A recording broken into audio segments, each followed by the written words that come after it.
between us. Hi guys, we are so excited because our live experience volume 2 is coming up 29th July, Nairobi Street Kitchen. We will be there from 12 p.m. and we can't wait to see you there. Last time you may have missed, but you will not let yourself miss this time because it's going to be bigger, it's going to be better, and the FOMO is going to hurt even more.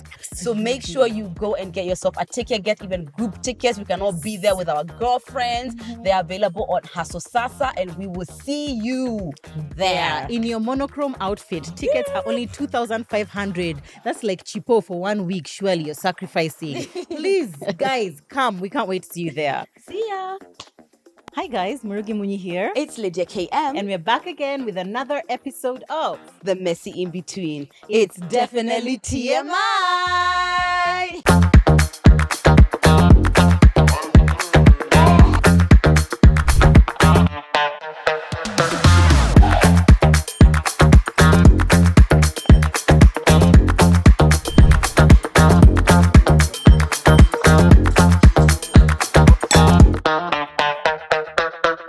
This time I was looking at you so I could get your cue right. Even me, I was like, okay, here she goes.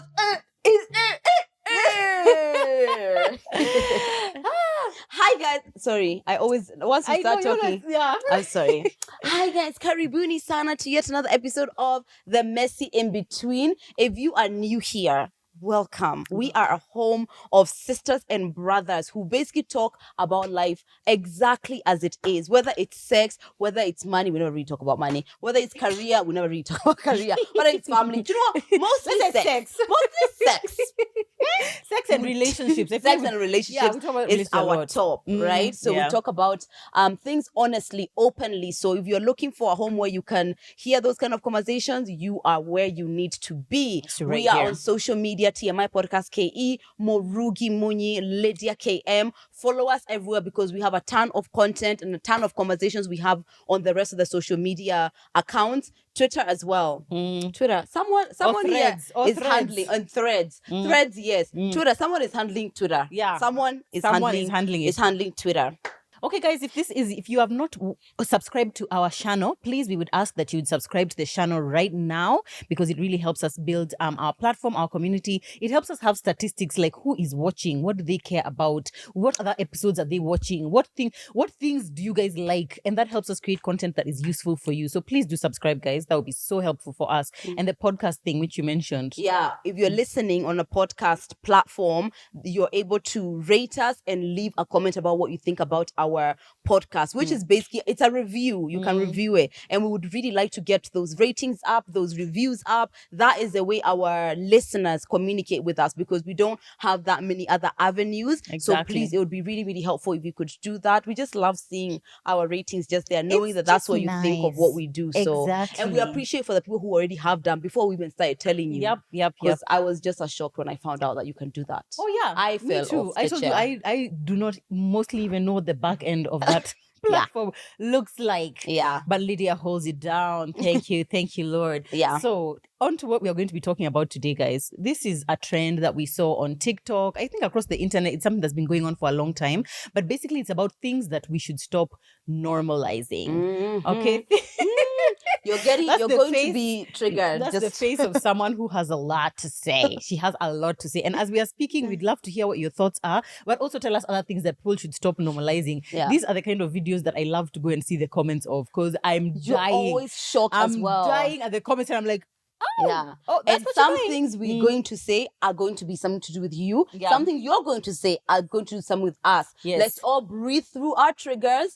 Breathe through it. We're not here to fight. You pick yours. We'll pick ours. Exactly. Done. And if you need to pause the video for you to go and be triggered and think about like, why do I feel this way? Feel free to pause and then come and continue watching later so that our views can go up. That would be so nice. So lovely. Thank you. Fine. Also, some of these are like our own opinions. And some of them are just like others that we have seen other people talking about. And we'll indicate so that you can know which one is our opinion, which one is not our opinion. It's true. Yeah.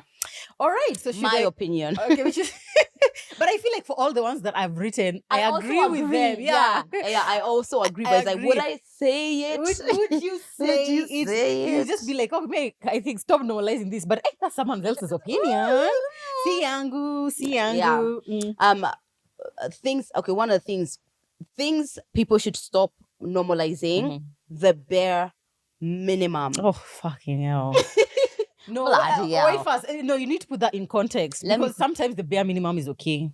Like what? I don't know. It's just like if you're having a really difficult season and all you can give is the bare minimum, I'll accept it. But if it's like your man is constantly giving you the bare minimum, I don't accept it. But that's the thing. The bare minimum can be a season, but accepting it as this is the standard is problematic. The bare minimum as a standard, even sometimes to aim for, we must. Please, Lord, unchain us from the chains of bare minimum. Unhand us. Free. Let me tell you, some of my favorite pages to follow on TikTok are these people who do skits about like when you have a really horrible boyfriend, but you think he's amazing. And this babe is like, she'll come with like a half-drunk bottle of water and she's like, oh my God, look what my man brought me. He just like, he went out for lunch with his ex and he just saw this water. He just said to leave it. He thought of me and he just... of me. Guys, they kill me. They kill me. No. And I personally feel like there's some point when you're accepting bare minimum, when you start to really be honest with yourself that you are accepting bare minimum. Yeah. I feel like we all get chances. Exactly. So if you find yourself in bare minimum, you've done what you've done. Yeah. But the consistent accepting it and even upholding it, and also ridiculing other people who want more. Like there's this. That last sentence actually is what it, and that's why sometimes on your page people come and say you're unrealistic, you're not relatable, because they're like, if we are all happy to accept the bare minimum, how dare you? What is you? This? Yeah, what is this you're saying that you want? No. Yeah, too much. Exactly. There's this. I love watching the videos that are like, a day in the life of a stay-at-home girlfriend, or this is what I spend as a stay-at-home girlfriend. Let me tell you. Bare minimum Sally in those comments. It's like, how is this affecting you? If he goes broke and he leaves out, how is that affecting you? Yeah. How is that affecting you? Just watch the video and go. And it shows. You're jealous and it shows. And just because she can have her lifestyle and you have yours. You don't even have to agree with it. But she's posting about her enjoying, paying for all of this. Let me tell you, the amount of money this girl I saw spending. And, someone was just like, this is allowance, because I just saw my entire paycheck being spent in 3 minutes. I was just like, what is this? Like, her maintenance is like top, and that's what she does. She stays at home, she cooks for her boyfriend, he gives her money. That's the thing. And then some of the comments will be like, yeah, but your man will never respect you as an equal because you're not... You're being respected as an equal because you're the one giving allowance. No. Even those for stay-at-home daughters, people are mad, though. Let me tell you, nothing makes me feel like, wow, when I see a woman rested and taken care of. That's the thing. Yeah. Rested and taken care of. Exactly. There are people who are coming for Amber because of like when she was talking like, oh, it's good to have money, her baby's being driven a Range Rover, whatever. Why are you stressed? Why are you guys mad? Why are you stressed? Leave her. Actually, someone was like, the portals are still the same ones in Nairobi. Wow, guys.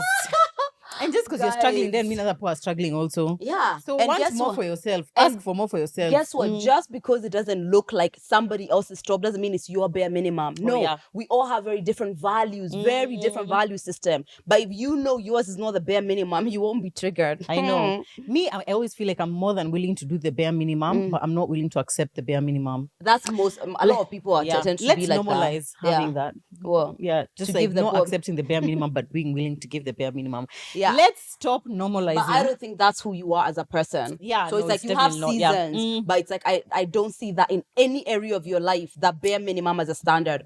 But also, like you've said, things are subjective. I feel like what I consider my bare minimum, someone else looks at and is like, wow, you're doing so much. Yeah. Whereas to me, I know that I could do more. Same way, do you know what I mean? So it's just like, it depends on what, sometimes when I go home and I'm just like, I literally only have time to read my kids a story, sing them one song and put them to bed. Someone else sees that and they're like, wow, you're doing so much as a mom. But for me, I'm like, that's literally like the least I could do. Fair enough. I think that what you do might be subjective, but receiving, sometimes we can tell it's bare minimum. Oh yeah. Oh girl, you can tell.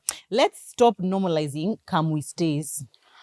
Ooh, That's This is I just feel like the world we are living in currently, and I don't know any other context. We only know the Kenyan context. Yeah. But I feel like I can't remember at what point it went from when you are living with your man, or like now you are living with him. It's been 3 years, 4 years. You have 3 kids. You are literally married, but you're not married. That used to be strange. Now it's like everyone is come we stay. Yeah. So what's come we stay? Because I mean, technically, I lived with a boyfriend. No, that's not the same. So, I feel like come we stay is where when you it's have like a child. Not even when you have a child. When first you're calling him Habe on social media. If you find yourself saying Hasbe, if you find yourself saying Habe or Hasbe, and you know very well that you don't have a marriage certificate, you know very well, even according to the laws of Kenya, where they say if you live with your partner a certain period of time, you do qualify to go and get a marriage certificate or apply for one. Yeah. It then automatically mean that because you guys have been staying together, then you get a marriage certificate. Yeah. And this is the reason why I don't like Kamui stays. More often than not, when they go wrong, which frequently they do, it is almost always the woman who suffers. I just hardly ever see a man suffering through a Kamui stay breakup. It's usually, now I've been here so long, I don't know if we're going to get married. I keep asking him, but he says, we already are comfortable. Why do we want to get married? Yeah. It just smells of unmet expectations. I feel like the second you have a kid, I think that changes everything. Oh, yeah. I feel like that is a very different dynamic, because now you feel like you are more about keeping your family together than really that marriage that you really want. It's like your family. Your family together. It's not a family. Because a child came. So if you and your ex were living together, are you guys a family? Is he your family? I mean, you see, but if you have a baby, you don't consider someone a family. I would consider that's what family is. I guess so, but like the child is your family, but like now you're saying this is my family because that's how people see it. Like, I want to keep my family together. How often do you hear that? Stop normalizing that. That's exactly what I need us to stop normalizing. Honestly. Okay, so this is what I feel like.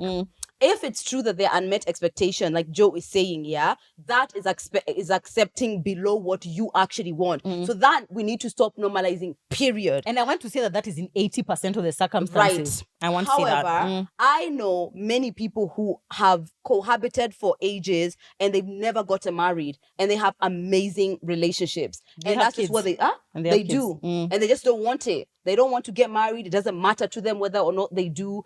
That's that. It's my view that someone there is lying. Ooh, so that's everyone wants to get married. No, I just feel like, especially in such situations, me personally, because I just interact with so many women online, a lot of times it's either, even if they don't want to get married, I just feel like one of them wants to get married. And then more often than not, there's not usually like a conversation that happens around, okay, we are moving in together. Do you ever want to get married? You know, do you want to? You find yourself there. And then sometimes over time, someone decides, okay, fine, I guess it's not essential we get married, but maybe they actually did want to. And for me, it's just enough of a risk, the fact that so many of them end wrong, or so many of them end badly, that it's just like, why do it? Okay. If you want to get married, then get married. So maybe I won't speak from the Kenyan context, but me personally, I think I've grown up seeing that not everyone gets married.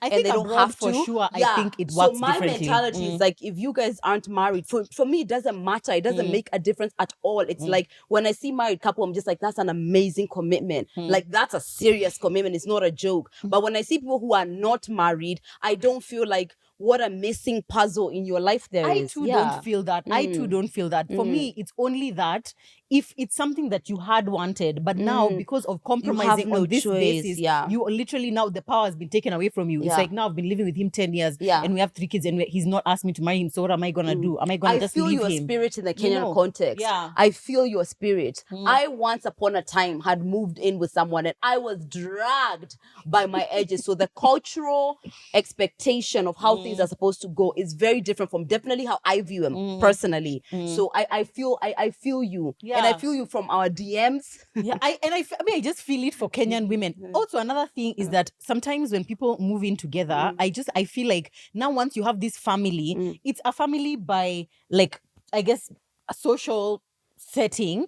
However, because this person is not your husband, but now you are living like man and wife and you have this child, do you have the same expectations of that boyfriend, the same that you would have with if he was your husband? I think once people, personally, what I see is that, not even that, I feel like once you move in with someone, it's like, I've never been married, so maybe I can't know what I would do for my husband and now what I would do for this. I feel like you treat someone as the closest family you get. That's the closest you know as family. And especially if you have a kid, I'm sure you expect the person to help you pay the bills, pay for school fees, or what other expectations from a husband joint that you investments in the home, joint investments outside, you helping to take care of my family, me helping to take care of your family, attending each other's family events, family joint events, bank accounts. attending family events. I expect that for sure. I expect joint accounts, because you guys are kind of using the same pot to take care of this joint home and this child you're living in. You see, I feel like even the way we have taken so long on this point, but I feel like even the way you describe it is from a level of maturity that most people who start living with their partner don't have. Because a lot of times it's like early 20s. It's just like, oh, you know, are you always coming to my house? I'm always coming to your house. So we just live together.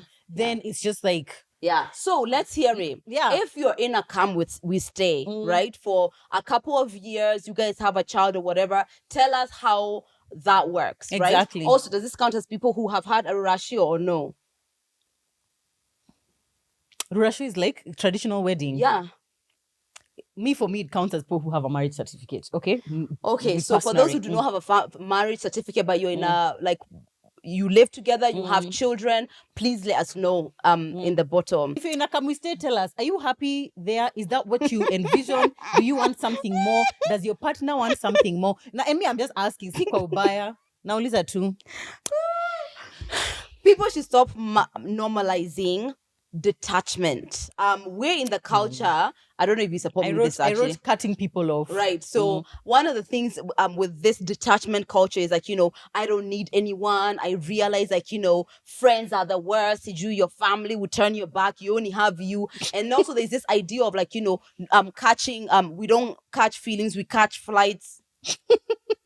And Jenny, the only place you've you been is are Eldoret. vomiting drunk, calling Derek last week at the club.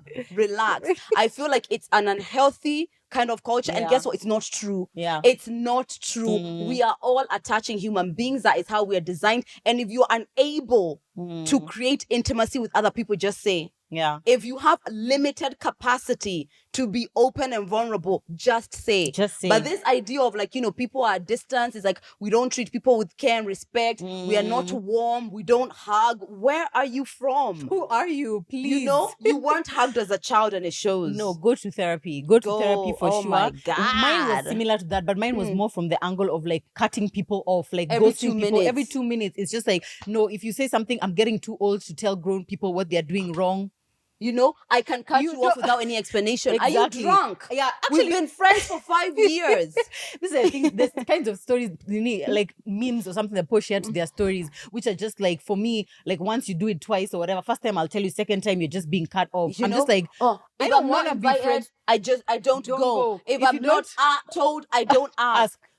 In which world? What are you talking about? Yeah, we're human, and guess what? It's like actually a human need to connect. Yeah. So when you go around people and you feel warm towards them and you like them and you create relationships, and I understand it can be a defense mechanism. All I'm saying is that it shows that it's a defense mechanism. It does this show. Isn't the reality, and we are not using defense mechanism as ways of living. That's maladaptive. You needed to protect yourself, but now this can't be your brand. It can't be your brand, honestly. Yeah. Plus, people are just unwilling to have difficult conversations. It's so boring. Everyone is mature until it's time to communicate or tell the truth. Aren't y'all? We need to stop normalizing beating children. This one is a conversation I can go on and on and on and on about, but African mothers, please, I feel like we need to stop normalizing violence against children. And this is my own, no, I support you fully, but since you're a mother, take it away, sweetie. Take it away. Because if I say it, if you say it, no, but I told you should always feel you can comment on things to do with motherhood, even though you're not a mom. Yeah, I do try to be more empathetic towards it, because maybe I don't know. Maybe I'll be throwing mine across the window. Yeah, I get it. I personally am just against using beating, using pain, inflicting pain on your kids as a way of teaching them a lesson. I don't feel like it raises the best adapted children.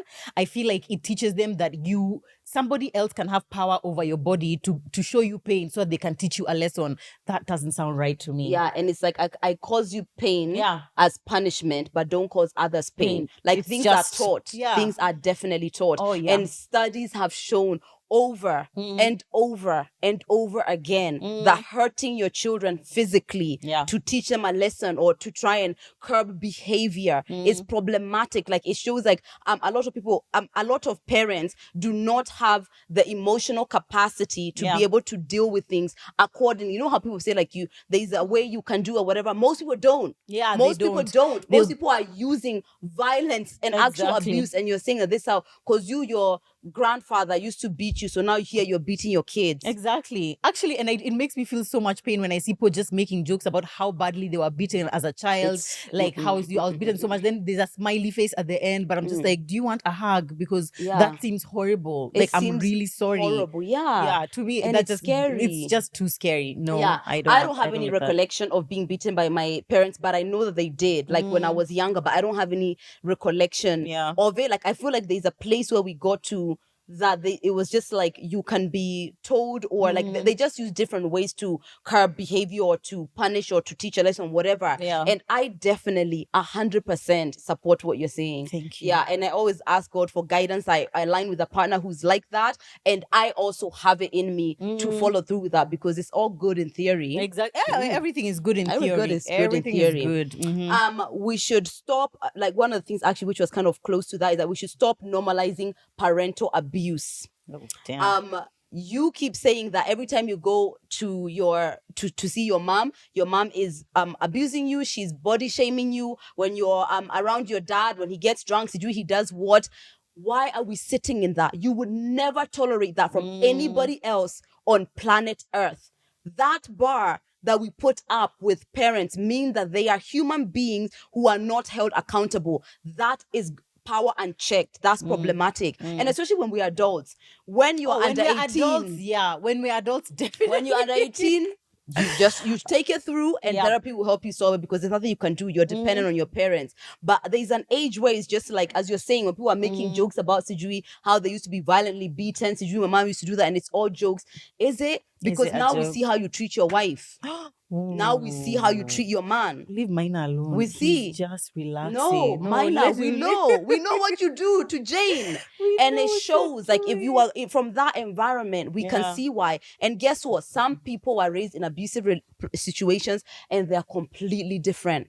But we can't be saying, it's okay, parents abuse your kids, then whichever one ends up great, it's fine. Fantastic. No. I feel like, let's just remove this thing. I find it really uncomfortable when people are talking about how their parents treat them, and no one is seeing a problem. Like, why do you still talk to this person? Or why have you not even said anything? I feel like definitely in the African context, again, African cultures are very problematic in very many ways. Let's not even start about stop normalizing black tax. Let's just talk about, there are people who literally are living under their parents' thumbs, even like past 30 years old. Somebody is literally married with kids, but their mom still talks to them anyhow. Or it's their mom, there's their parents who decide who to marry. Or your parents say, no, my parents are not this. Actually, what makes me sad is that people who are full-grown adults have still not like removed themselves from that toxicity, because like as she said, when you're below 18, you really don't have that much of a choice. But when you're earning your own money, some people even live in your own house. I think there was a time someone sent us a DM about like, I'm 27 and I really want to move out, but like I think my mom will refuse. So what? You're 27.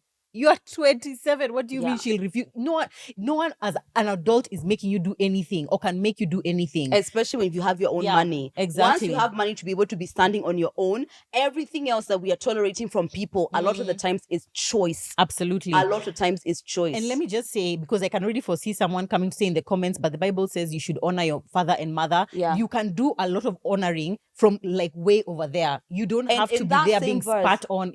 It continues to say, parents, do not frustrate your children. Oh, you forgot that part.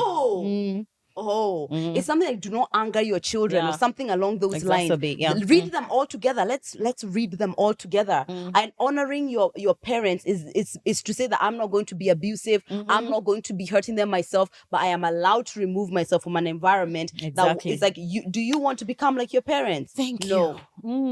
Thank you so much, and good night. Stop normalizing being a silent follower on people's social media pages. Amen. In a Amen. bowl. In a bowl. Amen. And we've said this so many and times. also stop messaging me that you're a silent follower. Please. Oh my God. And also it's like, I'm a silent follower. I've been following you since 2019, and whatever, I really admire what you're doing, etc., etc. I just wanted to know if you had a favor. Don't ask me for money. Interaction 1. You're You've in been request. silenced. You're in request. Asking for money. Asking me for money. No, thank you. And guess what? Actually, a lot of times, sometimes when I go and I see someone's messages, I want to see if this is someone who's been a proactive follower before I do something. Exactly. Because that means like we've built a relationship. Yeah. So it makes sense why you would even come to me like this. That's the thing. You silent. Stay silent. Stay silent. In all seasons. Also, people who say I never comment on videos, I never actually comment on anything, or I never enter these giveaways. You don't get an award for being the least person to interact the least on social media. You are taker, and it shows. That's it. And it shows. Done. People need to stop normalizing alcohol culture. And I know it's very easy. It's easy to sing. I haven't been drinking alcohol for 5 months now, but I have realized it's one of those. If you're not partaking in this culture, you're a horrible person. You're bad. People feel like I don't have fun because I'm not drinking. It's such a triggering point of view. It must be so much part of our culture. For real. Actually, people message you about this more than anything, not me. Yeah, exactly. Yeah. Every time, by the way, I post a cocktail or a glass of wine, it's like, wow, why can't you enjoy this with your friend Lydia or something like that? Or how does Lydia feel about you drinking now that everything? Jesus. I'm like, when did it become normal that people must be drinking? And the funny thing, it's not like you used to drink that often even before. I don't feel like be like that, like a cocktail or something like that. You weren't like at every night you're going out drinking and getting shit faced. Yeah, but just because I've said I'm not drinking, now it's come with all of these projections. Yeah. Because you are unable to have fun when you are not conscious from drinking. You can't imagine that I go to the club twerking without drinking. It's like if you feel like that, like, because even me, I used to view people who don't drink that way. Like, you're so uptight, like, relax, right. loosen up, like, relax. It's life. No. Life is however someone chooses to have life. And there's this post by the holistic psychologist, which was just like, alcohol is the only drugs where people are asked why they don't do it. If I put lines of cocaine here, I won't question why you don't take it. It would be like, I take it and that's it. But with alcohol, it's just like it's so problematic. It's ridiculous. And it's because of the amount of money that alcohol brings, but we overlook all of these things. First of all, as somebody who's from Kiambu County, where we definitely have a problem with alcoholism, it's like we don't see how it gets to here. Nobody started like this. And it's just one of these, we all have to be drinking. And then you suffer one trauma and you use that as a coping mechanism. Oh, yeah. And then that's it. You just spiral. This is how it actually starts. And my mom runs a rehab center in Challenge Kenya, in case you don't know, or in case you have someone who needs help.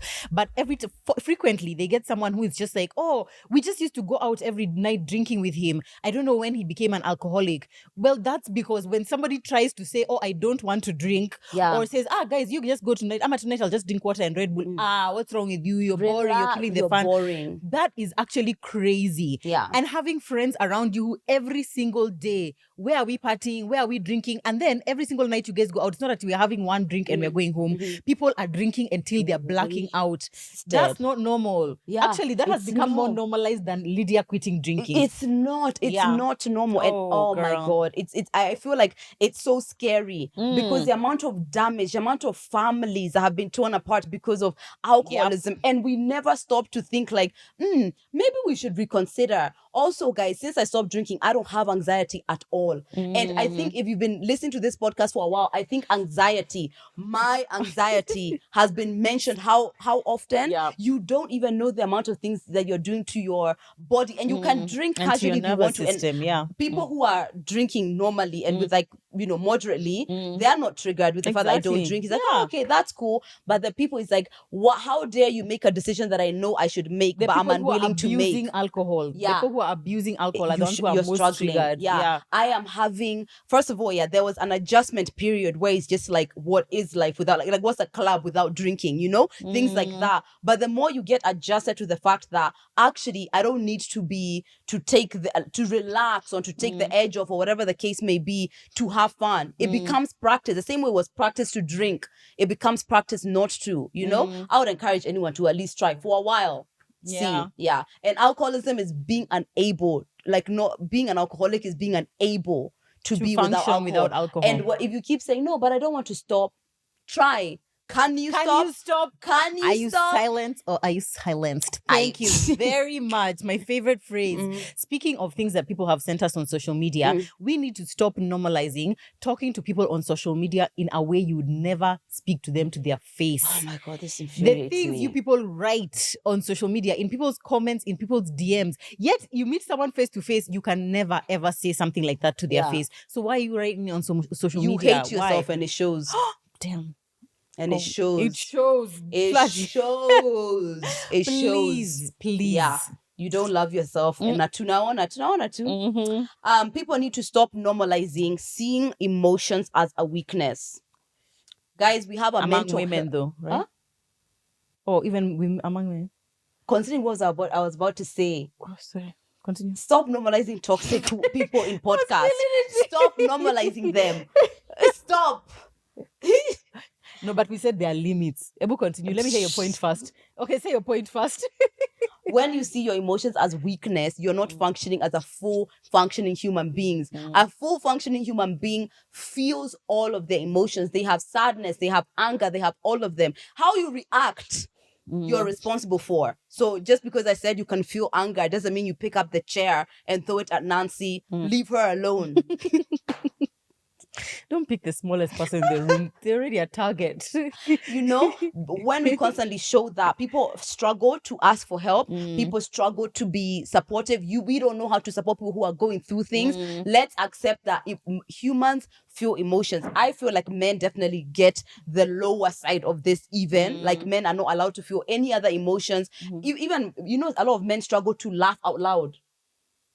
Yeah, like not my man. Oh, I know he doesn't.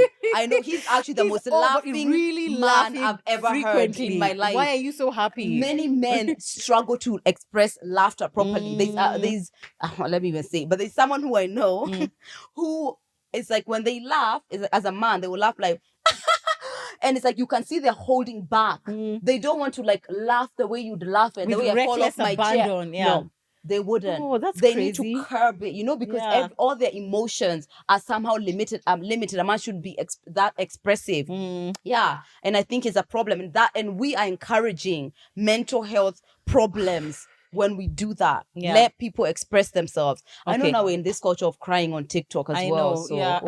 Oh my God. What you do when you're feeling is something else. Is something else. I agree with you. I feel like definitely feeling emotions is not a sign of weakness at all for men or women. I feel like many people, especially with men, I feel like for them it's the expressing that is the issue. Is a problem. And for women sometimes I feel like it's the dealing with that emotion to the point where you prefer to just not feel it. Exactly. And I think because a lot of people are not in therapy or we haven't learned how to control or express anger or sadness or whatever in healthy ways, then it's easier to just not feel that feeling. Because like if I allow myself to feel super sad that someone close to me has died, will I be able to bring myself out of that abyss? You know, will I be able to still work and feel the grief at the same time? You know, I just wish that there was more support or more people leaned into the support available to be able to handle life's emotions. Is what I feel. I've been going to therapy for a minute, and I guess I feel like I've been emotionally in tune and aware for a minute, but I've always felt kind of somewhat bullied by my emotions because I feel everything a million times. Like it's just I don't know how to even articulate it. And I only recently just learned how to regulate my emotions. And that's what you're saying. With women, it's like sometimes we feel and we don't know what to do with how to regulate our own emotions. And then men, it's like, dare I express this? But I promise you, we are all feeling the same things. It's just like we're coping differently. So for me, I would love to see a world where we are more like more mature and more empathetic and compassionate when people do express their emotions. Yeah, I feel like I have a talent of being able to manipulate people through emotions. I do. I don't have anything else to say. I have nothing to tell you. I feel like if I want you to feel sad, I know like what to say or how to act so that you feel like, oh my God, she's being so vulnerable, you know, we are so sad, things like that. Or like if I really want to make my husband angry just because maybe I'm angry and I want you to be angry, I'll just be able to say something to make you super angry. This is not a talent that, you know, I really think is phenomenal, but I have it. I feel like I can manipulate people's emotions too, especially because I know how to feel All them. influencers, you know, these influencers, they'll come online and they'll just be like, here, Lydia has come from laughing with Njoroge, and be like, guys, you know, I'm just really going through a hard time right for now. heaven's sake. I feel like I do, but I also have empathy and compassion for other people. Me too. You do? Don't I? TBD, guys.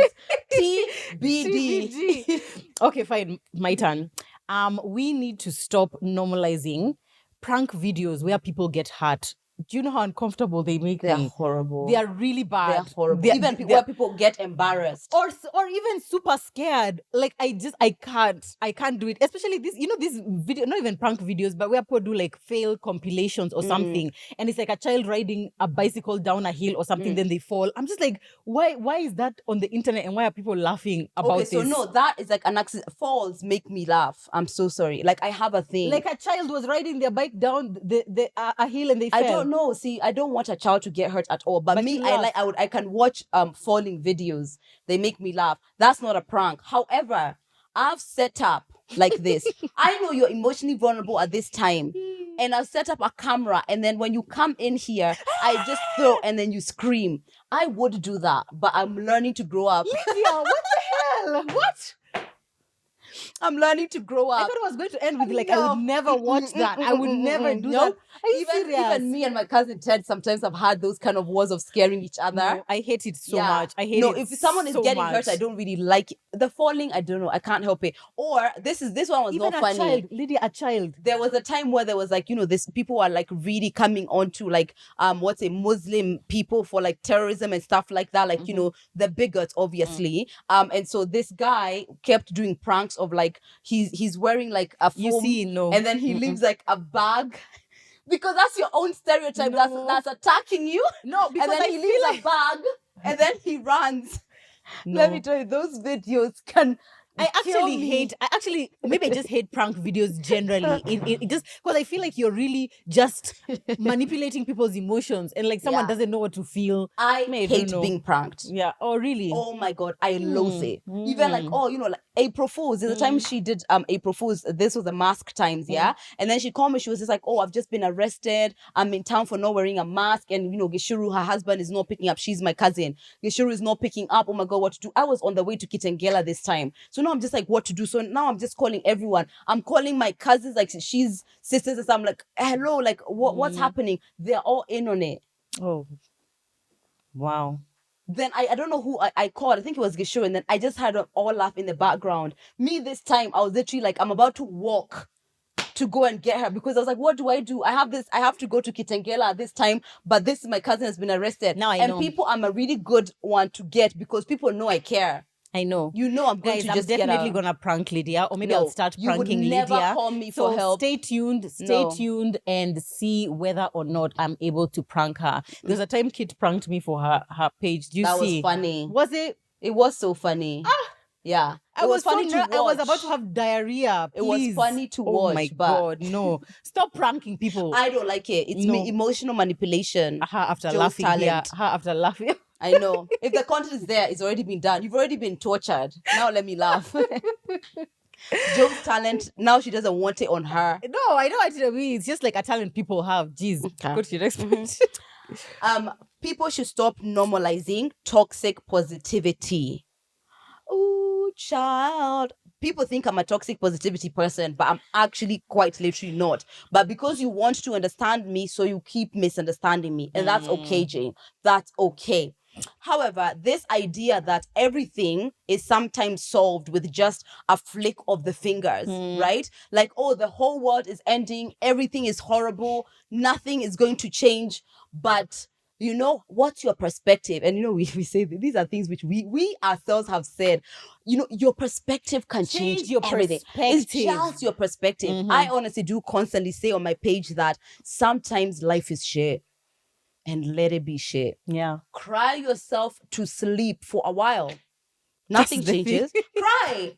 And we cry. Considering how much we talk about this, we cry often. But you see, this is why that's why people come and start saying like influencers are fake or like content creators are fake, because they're like, you always post when you're like happy. Like most of the time, let's say 95% of the time we'll be happy. Yeah. The 5% will be like today when I'm just like, oh, I'm not really feeling myself or whatever. But it's like people want to see, because they see us really happy, they want to see you also like crying or being upset about something. But at the same time, if you post yourself crying or being upset, you'll get cancelled for that. Yeah. In the words of Auntie Jackie Aina, social media is not therapy.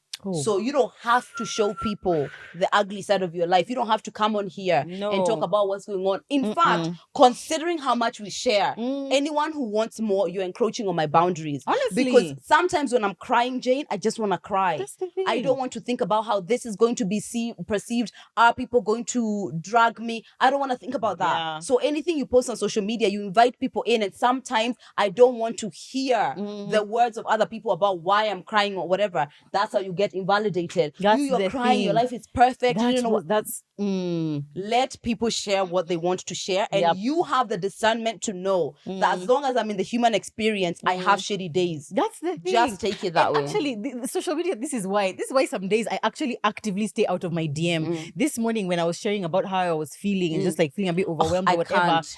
This one woman, she's just like, this is how her message started. Can you please just count your blessings, mama? Some of us, we are single moms working, a 9 to 5, which is really, really stressful and whatever. And I told her, why does my struggle have to be the same as your struggle? Because for you, someone else will tell you, at least you have a job. Me, I'm a single mom without any job. Someone else will tell that single mom, you're just a single mom of 2 kids. Me, I'm a single mom of 7 kids. This is not the struggle Olympics, okay? This is not an Olympics of the struggle. Please, I told her I can feel bad about where I am. You can feel bad. Anyone can feel bad. Even the president. I'm like, but you're the president. This is the problem. This is the problem. Everyone, no matter where they are, they are allowed to feel how they feel. And toxic positivity is just like, just feel positive. Just change it. Just feel good. It's not about feeling good. I feel like for you to be a genuinely positive person, which I feel like I actually am, I feel everything when I need to feel it. So that when I feel joy, it's true joy. I'm not pretending. And when it's sad, it's sad. Yeah. So stop normalizing that. Zach and I had a conversation about this. I think I've mentioned it before. I don't know if I've mentioned it before, but when he left, like there were times that the girls would just have tantrums about like different things, or they'd be fighting or whatever. But when he was here, he always used to tell them, what do you have in your heart? Then they respond with joy. What do you have in your heart? Joy. But sometimes you do it like this. Mukeni is fresh out of crying. Like she's still clearly very upset about like God knows what.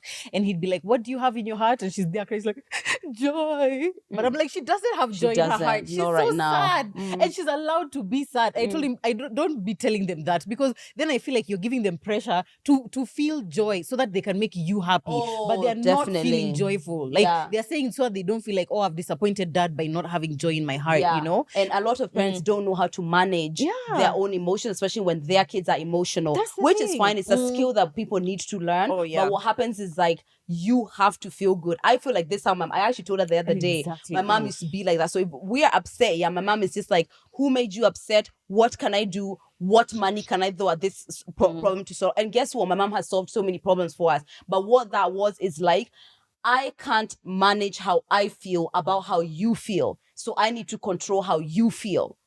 And then now you don't get to feel. You don't get to know how to regulate your emotions. As a child, that's not how you're thinking. As a child, you're very happy for your mom to help you control that. That's in that moment. But I don't need my emotions controlled. I need to learn how to deal with my emotions. Because now you grow up, as many of us have grown up, to be adults who don't know how to regulate their own emotions. Millennials, we are going through it. We don't know what to do with emotions because we weren't allowed to have emotions. There is a difference between enabling me and empowering me to deal with my emotions and controlling them. So why can't Mukeni be told to have joy? Let her snap out of the sadness. No, she's allowed to feel that. It's okay, and she can deal with that. Yeah, but I feel like I would need to give that more thought. Maybe I don't understand it in the way that you're describing, because for me, it sounds like she's coming from a place of, how do I help get you into a better place, as opposed to just telling you, but you're happy, aren't you? You're happy. No, be happy. God says you should be happy. It is that she wants to shorten the space of my feelings, which is a rational, normal mother point of view, right? It doesn't benefit me. I know where she's coming from. I even told her, I was like, Mom, you didn't know. It's like, you don't have somebody to support you. If your kids are all crying and they're all running around, it's like, what do? You want to just hasten them through this experience. But me, I know I didn't learn how to regulate my own emotions. So personally, or what I've seen a lot of gentle parentings do, is help your child understand what they're feeling and how they can manage that the next time round. Because otherwise, I've grown up and now I'm 32 and I'm just like, okay, Mom, I'm sad. So now, hurry up then, sort it out. To be continued after the discussion. Personally, as a child who went through that, I would have loved to be parented in a way where it's just like, I was able to know that how I feel is like, I can manage that. I can slowly get myself out of that, as opposed to feeling like it's somebody else's responsibility, because I have been an adult who has felt like it's other people's responsibility to fix me. And I've seen how I've projected that in relationships as well. It's like, I'm upset and I don't know, you can't handle my emotions. Like, whoa. I get that. However, I feel like, okay, my point of view right now, as I'm listening to you speak, and I've heard you say it before, but I don't know, it has never occurred to me this way, is that when children are very young, there's a way that your parents are actually responsible for helping you fix your problem at that time. Yeah. However, there are people who are raised like that, but as they get older, they are able to now be like, I'm an adult now, I can regulate my own emotions. So it's the tying between how your mom raised you to how you are right now that seems a tiny bit problematic to me, because like at some point it's like, what was happening when then now you are becoming 18? Did you still feel the way someone reacts to anything, you can never control. So maybe there's somebody who became hyper independent from that. And then there's me who became this way. So if I can see that, I would have preferred to be taught how to deal with my emotions as I went along, because of how I struggled to do with that. Maybe that was the thing with me that I needed help with.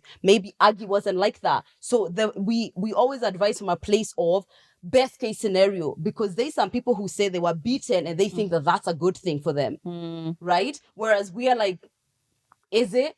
Is it really? I get it from that point of view, and I think I do so it's agree. like in the center of it, it's like I would prefer to be a parent who teaches that all emotions are safe, and I hope I have the emotional set skill to teach my kids how to regulate their own emotions. And even though I can help them fix the problem, the emotions regulation is like a gentle teaching so that they can learn how to do it themselves. Okay. Yeah. I see that.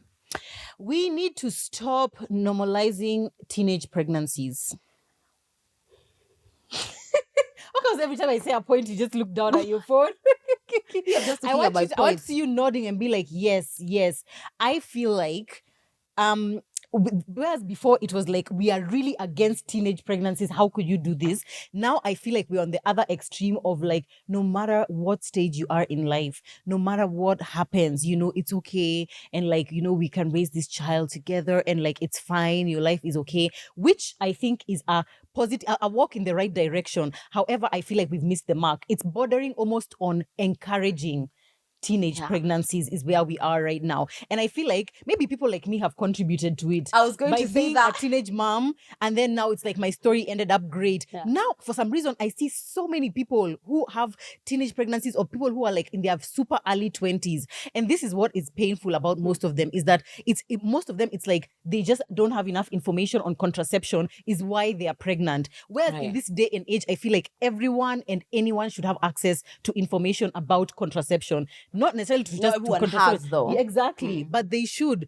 I feel like if you're old enough to be having sex, I feel like you're old enough to be finding out about sexual reproductive health and things like that. I wish there was more access, because I know I'm definitely speaking from a point of privilege. I know there are places where people do not have access to that kind of information, but I definitely think it's not something that should be normalized at all. Even with shows like 16 and Pregnant, that for me is it's just so problematic. And like some of the stories, I even feel wrong for watching, because I'm just like, this is a child. But the truth is, they're documenting what's actually happening more than glorifying, right? However, when people start thinking, I could be on a TV show, if I'm a teenager, I can see how. Like, they're okay, they're managing. Funny enough, I don't know if it's like a vibration, but I have never been in that vibration where either I've seen, or I feel like I've been drilled into whether it's a positive or a negative thing about teenage pregnancy. I don't know if it's because there's not much around. I have a friend, one of my friends had a baby when she was a teenager, and I think that's it. Also my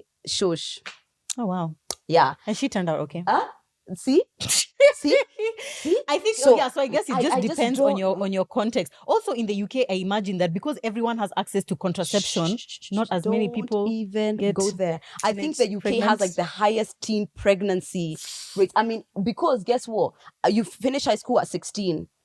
So that's the first problem, because then you are like a full adult, you can work, you have your money. So you are basically an adult. Yeah. The only thing you can't do is vote. And I think drink. No, you can't drink, but lol. Yeah. As long as you're making money, you're gonna find a way. So it's like it's everywhere. I don't know. But I mean, I feel like these stories of like, look how I turned out, whether you like it or not, make people feel like, me too. I too will be fine. I think because of that reason, I stopped talking about that as often. Because when I first started my platform, I used to talk about it all the time. Because then I saw it as like I'm encouraging someone who is already pregnant, that your life is not gonna be over. But now I just feel like too many people are comfortable with the concept of teenage pregnancies, and I just am not. Like, I feel like if it happens, it does definitely then mean your life is over. It definitely then mean that now, the child will be unloved or you won't be successful. But is it the best case scenario? Because that seems like that's like allowing something to happen to you, as opposed to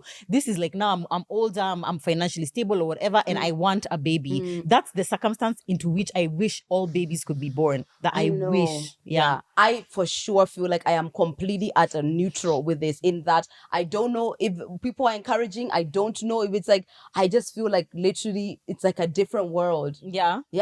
Completely. Also, and even when you say that you're a teenage mom, I just can't see that, because I know you now. I'm just like, what do you mean? I wish you had known me then. Yeah. Crazy. Also, this shows you how, depending on what kind of content you're posting on Instagram, the kind of people who are drawn to your page is based a lot on that. So me, I interact with so many like moms and like young moms, things like that, people who are like, oh, you're an inspiration or whatever. You will mostly interact with like many single people, many people who are like in their 30s or, are into wellness, things like that. So, I mean, I guess that's why it doesn't seem that honestly, close to your like reality. Teenage mom, oh my God, that sounds like, oh my God, so different. Who is that? People should stop normalizing gender-based violence on the part of women. Is that normalized by anyone? Definitely. Because when we watch videos of women hitting men, what do? Oh, Joanne. But as a man. No, I'm joking. But I mean, define hitting. Because me, I don't see videos of women hitting men. Like maybe a slap. First of all, when Solange did violently attack Jay-Z... Oh, come on. Wait, come on what? Go on. Come on what? Come on what, Murugi Munyi? Honestly. That's like, we don't a man in the lift slapping we don't her. even mean to, but it's almost a mockery. We make jokes of it. Had Jay-Z been the one attacking Solange, we would just be like, what an animal. Okay, but you're not saying, are you saying it's the same? No. I'm saying that we shouldn't normalize it either way, right? It's obviously terrible because majority of men are more physically stronger than women. So it's like, that's why it always seems unmatched that way. But it's not okay that you are beating. Who else was attacked the other day by their girlfriend? Everyone was laughing at them. But not like beating. Was she beating him? Yes. We should stop. Maybe it's just because for me, it's so hard for me to actually, in the front of my, just the same way it's hard for you to contextualize teen pregnancies. It's like, wait, let me phrase this in a way that's not going to get me cancelled. It's difficult for me to conceptualize a woman hitting a man in a way that actually hurts him. But why is she hitting him? It doesn't have to be about pain. It's about inflicting violence. Okay, guys, let's stop normalizing that. Inflicting violence, not whether or not the other person is hurt. And that's another problem. Let me tell you, I watched a documentary years and years ago, but it's never gotten out of my mind, because for me, I used to be like, what do you mean a woman is like, you're in an abusive relationship as a man? How? Right? First of all, verbal abuse in women, we have normalized that too much. But the physical violence, I was like, how? And I watched these men, like big ass men, but like, even if she's little, like one of them is like, she put a hot iron on him. No. Yeah. She went to jail. Yeah. It was like a prolonged, constant violence. Like, and it's not one or two. Let's so definitely many. not normalize that. But guess what? How does it start? I think this goes back to like the allowing men to feel things and express their emotions and them express as things. humans. Yeah. Because for you right now, you're saying like, I can't imagine a woman hitting a man and him feeling pain, as if him. Why are you saying that again? As if that's what I said. Him feeling pain is the thing. Whereas as a woman, it's like, he hit you. I won't be like, did it hurt? Okay, then it's not valid. No, he put his hands on you. That's insane. Yeah, let me tell you something. It's insane, but maybe in my head, just because of the nature of how sexual gender-based violence is. Yeah, exactly. And where the huger issue is, let me not say huger, but really, really, really big issue is men versus women. It's hard for me to be like, let's stop normalizing women hurting men. But yeah, it definitely shouldn't be normalized. True. Yeah. I think for sure. Let's stop normalizing. Now I have to be careful of what I'm saying. I've already said too much in this episode. Now you want to be careful. Okay, let's stop normalizing irregular periods. If you are having issues with your reproductive system, there's a sense in which sometimes women like to feel like, oh, this is just normal. This is just what happens. You're having sex and it's painful. That's not normal. Let's not normalize that. Go to a gynecologist. Yeah. If your period comes once every 7 months, go to a gynecologist. You should probably see someone about that. If your period is excessively painful, you have to take 2 days off work when you're on your period, that's not normal. Go to the doctor. I know one of my friends who like started going on started taking the pill to like help with that. I mean, it was like a problem. She had gone to the doctors, but it was problematic. But it's true, we do make some of these things be like what it's supposed to be, but it's common. No, it's common, but it's not normal. For sure, it's not normal. We should people should stop normalizing hustle culture. We said this before. There's an episode where we said about hustle culture. I feel like our mental health, especially as millennials, used to be so compromised. I think there was a time where everything was about the grind. It was about like, making money, getting up, all of these like really intense things. But now the more we are seeing is that it's you actually don't have to not work. You can just find harmony. As we said, harmony, which is like harmony. You're able to say no, you're able to relax, you're able to do some things that are fun, you're able to take breaks, but also you do work. You can have them both ways. The idea, like actually, but there's still many people who are like this. Like, I worked all my life, I worked through my 20s, I didn't go out, I didn't eat, I didn't sleep, so I can enjoy in my 30s or something like that. Assuming you don't die at 32. Assuming. Also, we are definitely speaking from a point of privilege, because I feel like doing what we do, which allows us to be able to be like, oh, we are working, sometimes we're able to rest every so often. I feel like some people don't have that privilege, but also some people just don't know what the balance is between working and life. Yeah. And a lot of people think that work is the biggest part of life. It's like, because when you remember when you were growing up, your parents left really early in the morning, and by the time they were coming home, it's like really late in the evening or something like that. So for you, it's like working is where life is actually happening, not realizing that life is where life is, like spending time with people, having fun, resting, and work is just supposed to enable that and not the other way around. Yeah. You know how despite the fact that you do have a privilege and the way you do live your life is like there's comfort, especially as a mom, right? You do know there's always the choice of like not working and having a different life and just having like a less comfortable life.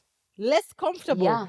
You see, these are the things which now make me feel like the reason why I'm saying that is because I know I have the option. Actually, and I love knowing that I have the option. That if I decided, I can just be like, you know what, I don't want to live this public life anymore and just like live a different one. Yeah, exactly. We have choice. So what I mean by that is like, yes, there's definitely privilege, but the idea that because of just of the function of the way we work, anyone in any kind of function has room for even just gentle breaks. Even when somebody's working like 9 to 5 or like crazy shifts, I always tell them every hour on the hour, do box breathing. Just take 5 minutes to take. There's ways you can create a culture within whatever bounds that you have, and maybe you can't live life as free as you want, to still be prioritizing harmony within, which however small. Some people have more privilege to have more. Maybe Beyonce can take 6 months off and nothing changes. But it's because the other 6 months she's working like a dog. 4 a.m. Like right to now 4 she's on the tour. Exactly. She's doing her squats. Yeah. And sometimes that's where I find balance, because I feel like, do you not need to go through that grind to be able to get the time to ease off? Because we have been taught that you need to work. You've been taught that you need to earn your rest. You can't just rest just because you want to. Me, I feel like sometimes, especially in the work that we do, it's hard to tell where the line of hard work is and like not hard work. Do you know what I mean? Because I feel like sometimes I feel like I haven't done much, but someone else watching my life is just like, wow, you've done so much. But to me, it literally doesn't feel like I've done that much. I don't think we can go on the account of what someone sees, because that always looks good, because they're seeing it from like the highlight reel. So of course it's gonna look like, oh wow, all you did was work so much, because you didn't necessarily take the video of like taking a shit and whatever. doing box There's breathing so many in the toilet. having a panic attack or whatever. I feel like you can't view from up. It just has to be like how you feel. I guess so. know like how I sleep when I'm feeling burnt out. I know how I'm eating. I know the state of my apartment. I have signs around me to tell me that you're way off base on harmony, kid. Way off base. And then you slowly come back up. And it's just a dance. I don't expect myself to stick there the whole time. Any of these pages for girl boss, girls who grind, girls whatever, you open a post and then the first thing is just like billionaires right now woke up at 4 a.m. by 4:15. By 4:15 they have made $2 billion. By whatever, by 4:30 it's 7 a.m. and you're still asleep. That's why you're not wealthy. Shut up.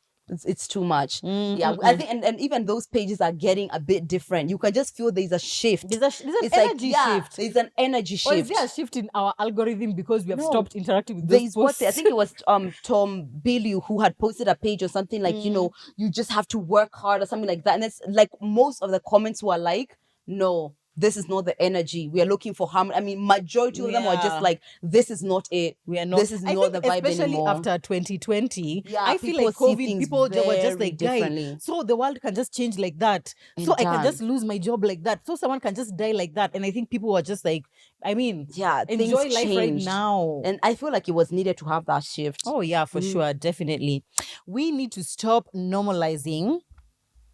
Which of these ones should I mention? Bad customer service in Kenya. How used are we to people giving us bad customer service in Kenya? Yeah, it's terrible. I know. I worked in customer service, and obviously in England, customer service is like super like a thing. Phenomenal. A thing. So it's like, oh God, the bar is absolutely in hell. UK, it's like those people want to marry you. It's just like, relax. You're just on you're just taking my McDonald's order. If you don't smile at me like that, Sally Jane, I'll go next door. Literally. And that's what happens with variety. As you develop, that's what comes. But when you get bad customer service in Kenya, imagine if we all complain, then maybe something will actually happen. But because no one complains, because we're all so used to it, it remains the same. What we need to definitely stop normalizing is poor telephone manners. Etiquette. Like when you call a business, they're like, is that worse than hello, dear? Dear is better. I'll take dear. Dear is an attempt. Yeah. But somebody like, answered a call or like, hello. And hello, like, when someone calls me, I'm like, hello. It's like you're disturbing me. Tell me what you want. Yeah. I'm a customer. Are you being serious? I just hate it. So you want us to lick your bottom? No, let me tell you, because all businesses pick up the phone like, hi, the business name, whatever. By Njoroge, welcome. Something. How can we help you? There's nothing. First of all, I've got to ask, is this wild? Because maybe you change your number. And then it's just, me, there's a reason why I don't call businesses. You just don't want to be. I'm angry. I'm angry, and I don't want to be angry. You don't deserve that. You definitely don't deserve that. I don't. Thank you. Was that mine? That was mine. Yeah. We need to stop normalizing using mental illness as an excuse to just be assholes. Oh my God. You can take care of your mental health without being an asshole. You can be observant of your own personal boundaries without being an asshole. You can be a human being who prioritizes themselves and their needs without being an asshole. There's a third that had seen like, have we over therapized ourselves or something like that, where it's like when someone is like, let's say there's a friend who, the example was someone had gone to a friend, the friend was telling them that they don't want them in their life. Right? And so the girl was like, why? Like, please tell me, like, is there anything I did wrong? And she was just like, I don't have the mental capacity to have that conversation. I've just decided, like all of these terms where she was just like, it was so impersonal. We were friends for years and years and years. And now the excuse is like, you're not good for my mental health and out. No explanation. It's like, how are we going to therapy to get woke only to just be asleep in a different way? I feel like we're killing our humanity with this idea that me and my world and how I feel is the most important thing. I feel like it is important to you. It is the most important. But when we're interacting with other people, they're a person. Their needs, like they're a person. So I feel like we've gone the other way. Remember that the other day when I was doing a conversation on let's say like my friend is going through something and then it's like they're not really able to be there for me. Yeah. That's a reason, but I don't know if it's an excuse for you to check out of the whole relationship. Yeah, but if now for the person who says it, it's just like, okay, fine. If that's how you feel, it's how you feel. I guess it's for you as the other person to just decide whether or not you want to be a part of it. Yeah. But I do agree with you. I do feel like a lot of people sometimes, and this is the worst people are the ones who just read quotes on Instagram and that's their without therapy. any context. That's their therapy. So for them, it's just like, yeah, cut off toxic people. That's it. Now that's on their background of their phone and that's what they're doing, you know, kind of thing. I feel like a lot of people are not seeing the context behind it, are not understanding in which context does this make sense, you know, or how do you go about that cutting people off, having conversations, like real conversations with them. I feel like the issue of mental health, especially for me, it's just, I also feel like there's a way that we need to stop normalizing the over-romanticization of mental health issues, because I feel like sometimes people just throw around the word depression, you know, I'm just going through depression, or it's just my depression, it's just my anxiety, especially anxiety and depression. I feel like too many people, first some undiagnosed people using it. Actually, majority are normalizing using mental health terms if you know you have not been diagnosed with that thing. It's just my bipolar, you know. You have never been to see a psychologist, you have never been to see a psychiatrist. You're literally, you read in that one article and now you've established bipolar kind of thing. I feel like people need to stop normalizing using terms that do not actually refer to things that you're suffering with. Understand? Yeah. It's true. And there's a kind of a thing. There's a thing, especially when you're saying like, especially anxiety and stuff. I thought I had anxiety, and actually I used to feel anxious all the time. And I told you guys, when I stopped drinking, I just stopped, right? And I realized how much I had made that such a big part of who I am without even meaning to. And it used to be something that used to even feel like sometimes it was barriers, a barrier to experiences, you know? I'm here for, you know, or maybe you've been diagnosed or your therapist has shown you've got anxiety and you're walking your walk away from it and you're doing something to help yourself. I'm here for that. But yeah, we can't continue being assholes all in the name of, I can't do this, do what, my mental health. Please, no, there's balance. Thank you. Beryl, how long have you been speaking? 4 hours. Did you show us 40 minutes? Nancy did. Oh, sorry. I didn't see. Okay, I have a shit ton that I still haven't even talked about. Okay, let's just go through. No, we don't have time. There's so many. Yeah, there's so many. Let me just say one more. Okay. I'll just leave this here. People need to stop normalizing sin. That's a way. You know, fornication is among the youth. And what is sin? Wow, I already sound like a defender. I just want to say, sinners. I saw that one and I was just like, what is sin? Because you're speaking from the perspective of a Christian. I am speaking of nothing. I'm reading from other people's opinion. But you wrote it. You said all of the ones you've written, you believe. You said you agree. We need to stop normalizing sin. Expound. Sin like lying. What else? Stop being liars. What else? And me, actually, fornicators is where I want people to stop. Yeah. I want people to stop that. Yeah. Me too. And terrible. I won't have podcasts with people who may fornicate. I can't. Who is fornicating? I am Other not. things which are sins, masturbation. You're already doing that one, so I don't know who you're attacking. Yeah, but you? Huh? Even you. See, we're together. Yeah, so we need to so stop are you normalizing it. In fact, you people with podcasts talking about such wrong things is where we draw the line. Please. Yeah. Okay, my last one. That was your last one. Switch off your phone. This one is one that really is for us. People need to stop normalizing having an opinion on something. It's okay not to care. It's okay to look at this and just move on. You don't have to have opinion on it. No, I don't even think it's, because many people have an opinion of different things. Yeah. I feel like it's okay to look at something and not feel the need to share your opinion. Yeah. That's where I feel like people relax. Sometimes someone will send me a DM and be like, I just felt like I had to say this, but Murugi, that's wrong. I'm like, what do you mean you had to say this? You didn't have to do anything. Did someone hold a gun to your head? You didn't have to do it. You chose. Also us who have opinions on everything. But you see, I'm so sorry, Beryl. I'm so sorry. It's just literally punched my mic. I'm so sorry.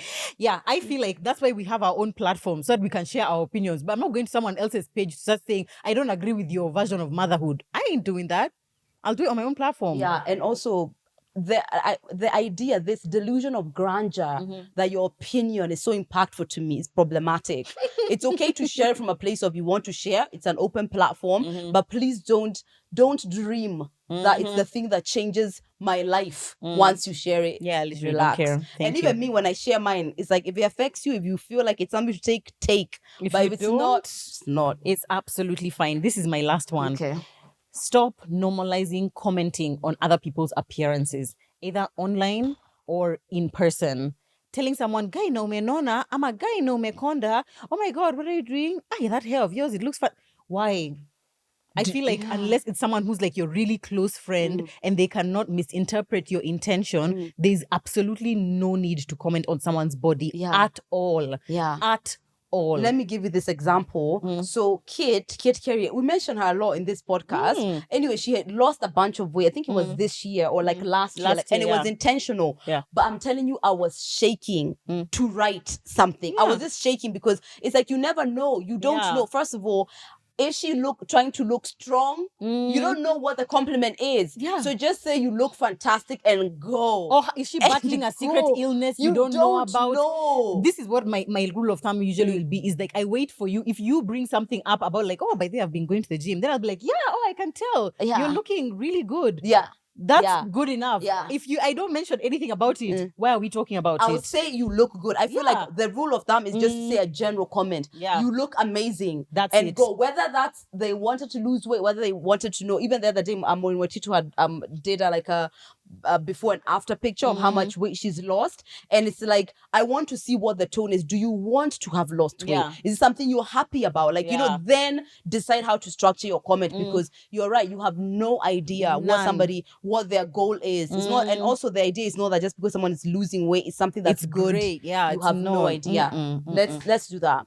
Yeah, let's absolutely. do that. Listen to me. Yes. Yeah. You're triggered. We are triggered. It's okay. This is Trigger Central. This is what we do so that we can grow, we can expand our mind, we can have these kind of important conversations. If you are watching on YouTube, please let us know in the comments what some things that people should stop normalizing. I feel like people are just waiting. People are just waiting to comment. Yes. And if you are listening to us on podcast platform, we're gonna have a question up. So please go and engage with us on that poll. Exactly. And give us more context. Like when you say something, stop normalizing this, you can explain. Mneza fafanua, you can describe so that we can truly understand. Fafanua is explain. Fafanua is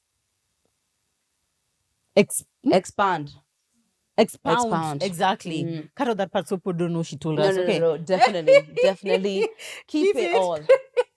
Yeah, please expound so that we can be able to see what you guys are thinking. But I'm really looking forward to the comment section of this one. And you're going to be shocked. Because guys are going to, and please guys, remember, dragging us as well. Stop normalizing eyelashes. Stop normalizing. Stop normalizing women podcasts. Stop normalizing women even.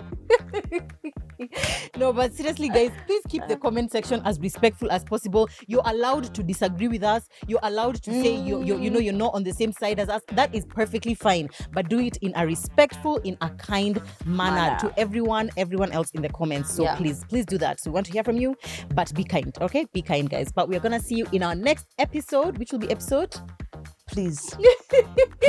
Okay, fine. We'll see you on the next episode. Bye.